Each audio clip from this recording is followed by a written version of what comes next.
You've never thought of yourself consciously attacking it? as a satirist? No. You satirize yourself? Yes, I suppose. Not in the present accepted meaning of the word. You satirize pomposity in yourself and other people. I mean, the glorious theme of indignity, for instance, particularly, it depends how you're dressed for this. The gentleman with the bowler hat and the gamp and the city staff whose foot just goes off the pavement onto the, off the top of the pavement into the street. That's a good 10-second recover.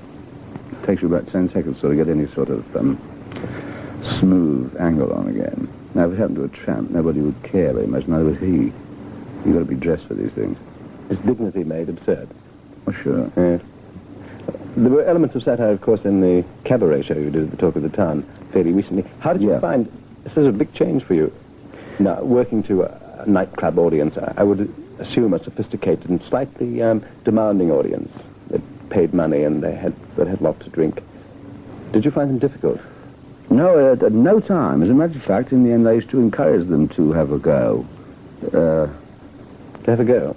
Oh, if they wanted to, yes, because, this floor comes up and the great announcements and everything go up, but you're right amongst people. Instead of having the barrier of footlights and orchestra before you reach the first row of the stalls, and you can see them. And I found it a much more satisfactory way than playing in a variety theatre. I really did.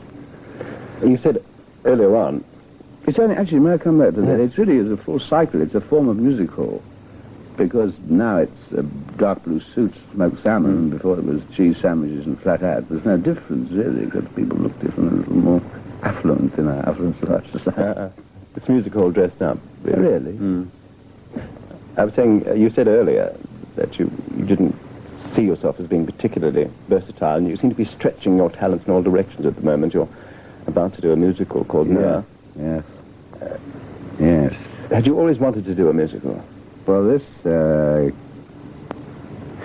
no, I'll tell you what, not really, but this came to me, it was adapted from, I'm afraid I don't know the gentleman who wrote the original, by Alan Ray, and they sent it to me about a year and a half ago, and I was very much against long runs.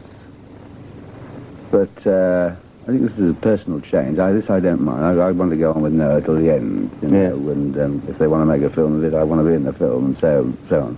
I'm told you're taking singing lessons. That's right. I haven't started yet, but I'll tell you there won't be a pane of glass safe in St. John's Wood from about next Friday on. Is this intended to be a once, or do you see yourself perhaps? No, I tell you what we felt is this, wonderful Rex Harrison delivery. Well, I think only he can do that. He did it beautifully. He never really sang at all, did he? No, he chanted. Just which is most effective. But they all feel, and I feel, I have it's not a very melodious voice, not even in the bathroom, it doesn't give you much.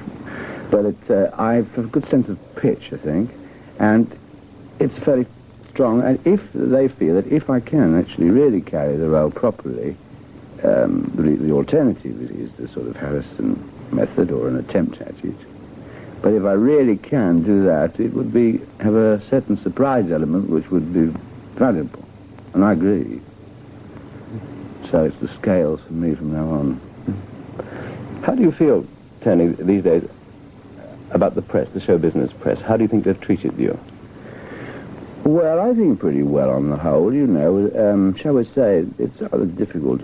If you come out of, let's say, a television show at a peak, the one that follows that, you really have got to perform a minor miracle for them to go. They really expect it, and there's no malice.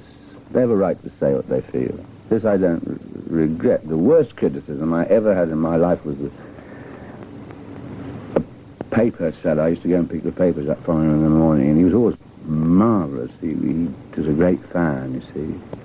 And we did one show, and we thought it was a little, not bad. And he was always... But not good. Fair. And I went round to him, and he's so enthusiastic about everything all the time, and he just gave me the papers. And he didn't say anything, he just took the money and he looked at me and he said, "What happened last night then?" Now this is the worst sort of criticism, because I knew that nobody could have been more for me than him. And if he didn't like it, then things had collapsed. This worries you.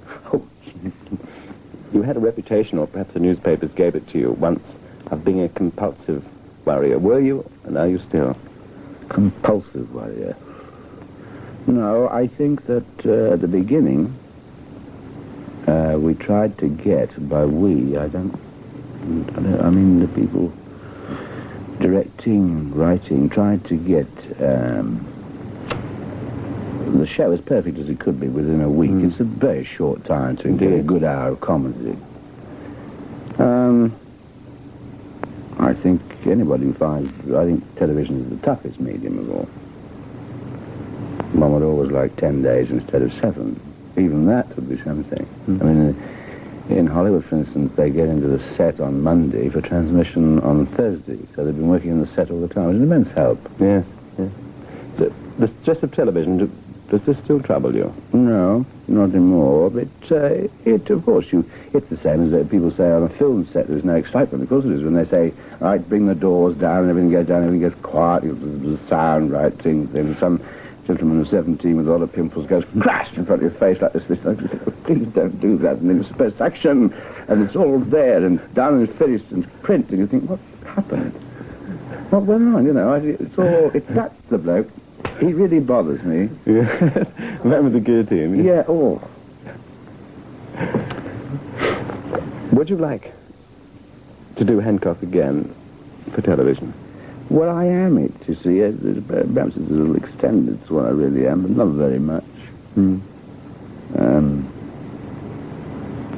I hope to do some more television, actually. With, going out to California to do a pilot for the States. They've seen, I did a weird audition. I took 4 hours in Cannes and went to America and said, there they are, tapes, you see. If you don't like them, have a look at them. If you don't like me, don't like them, show them to me. I'll start again.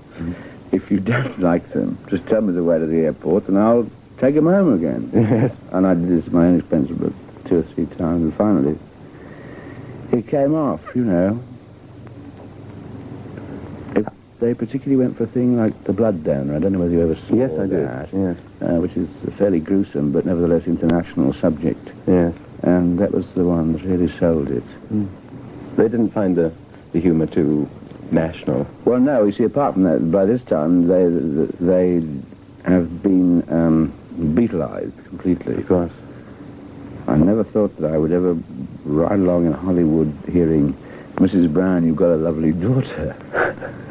But you know, we're outside. They used to say to us, they say, why can't you take English television? They say, honestly, in the Middle West, they just don't understand you.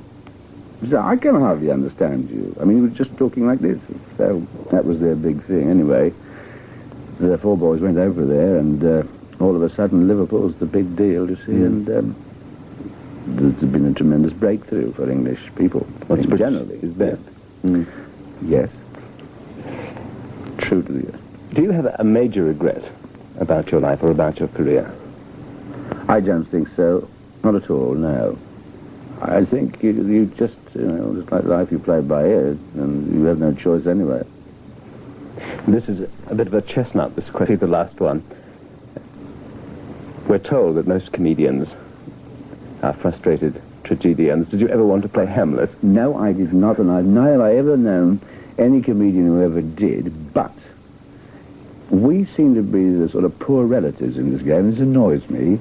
It's about time somebody asked some of our theatrical knights if they'd like to stand up in front of a front cloth with a Belisha beacon and a big store behind, and if they'd like to do 45 minutes on their own of material written by themselves. It's a question I'll bear in mind. Tony Hancock, thank you very much indeed. Thank you.